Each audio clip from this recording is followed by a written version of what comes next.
So now we've just had a look at electric potential energy when we have a charge in a constant field. What if we have two charges? What's the electric potential energy between those two?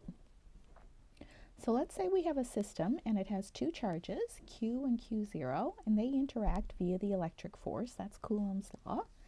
We place charge Q at position r equals 0, so we can label this axis r if we wish.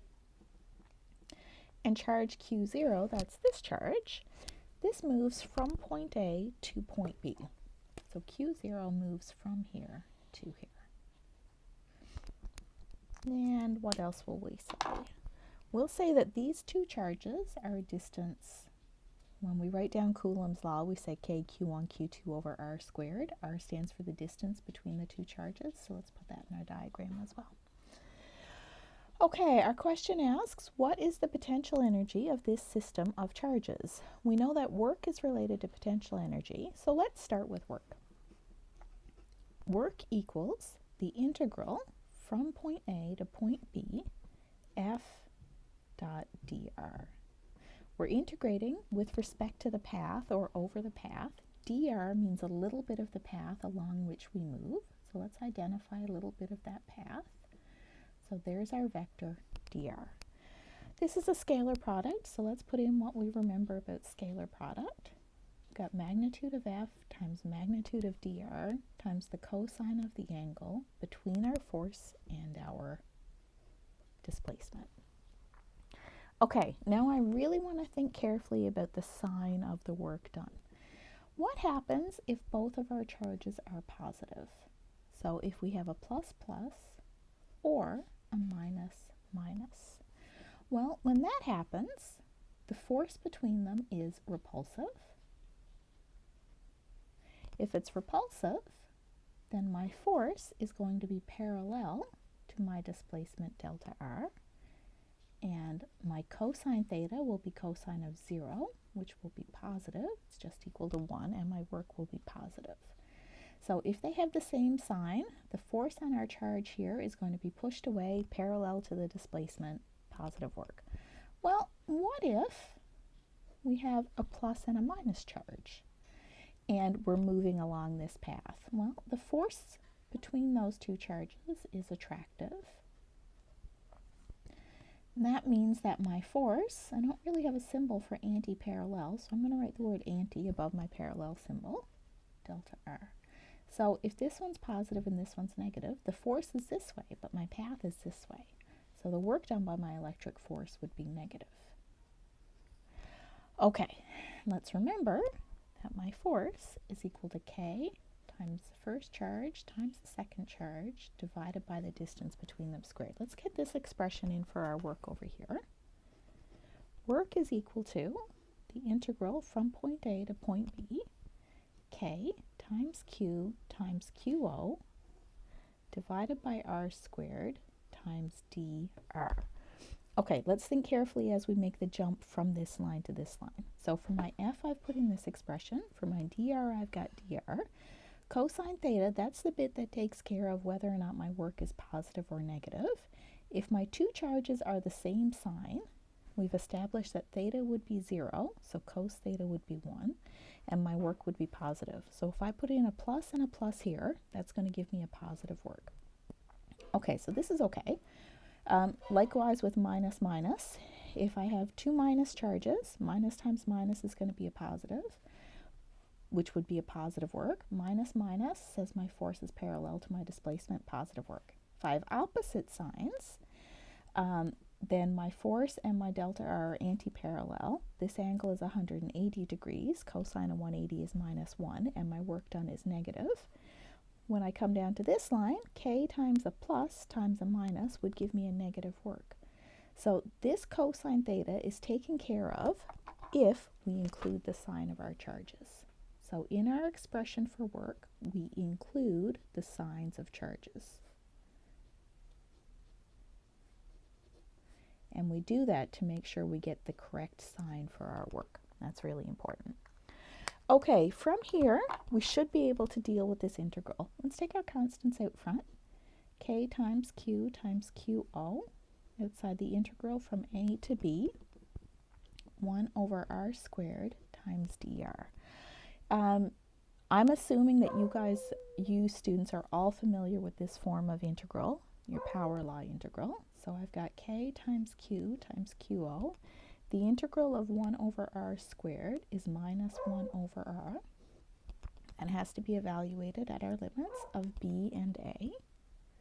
So that means I put in, I'm going to move my minus sign out front, minus k times q times qo, 1 over rb minus 1 over distance for a. Okay, so I've just put in my limits there. Here's my expression for my work. Remember, our goal was to find potential energy. So let's remember now that our change in potential energy, delta U, is minus our work done. Minus of the work done, minus of this expression, will give us a plus k times q times qo, 1 over rb minus 1 over ra. There's my expression for my work done.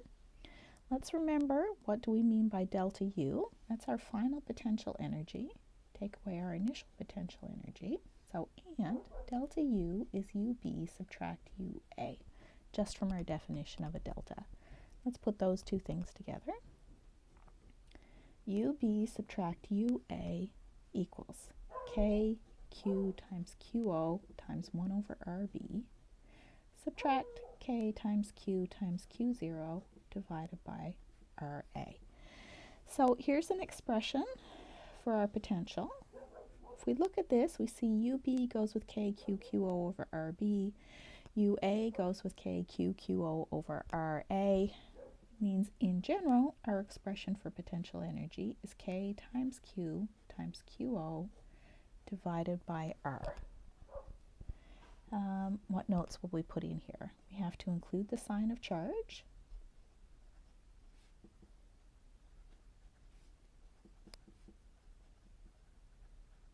So potential energy can be positive or negative. And let's just make sure we remember that R equals the distance between the two charges.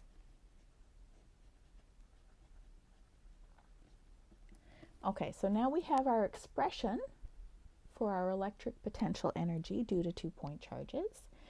Next, because we're physicists, let's graph it, and we tend to graph everything.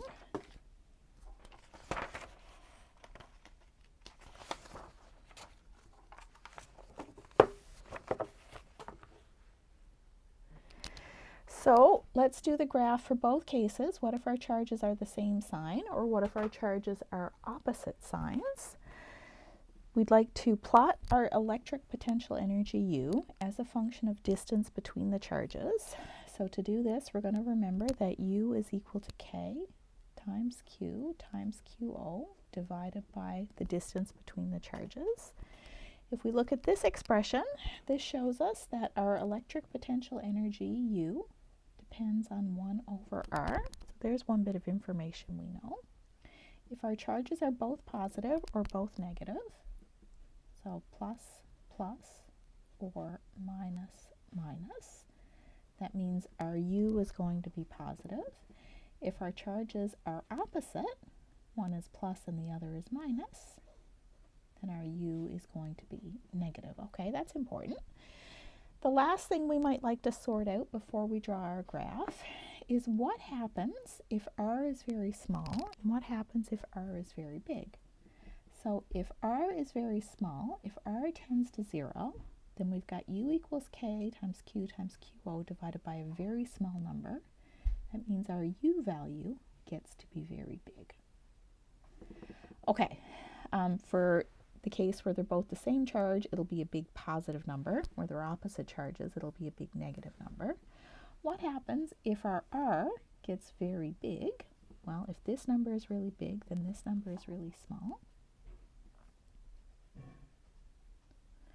And again, if we have charges the like sign, it will be a small positive potential energy.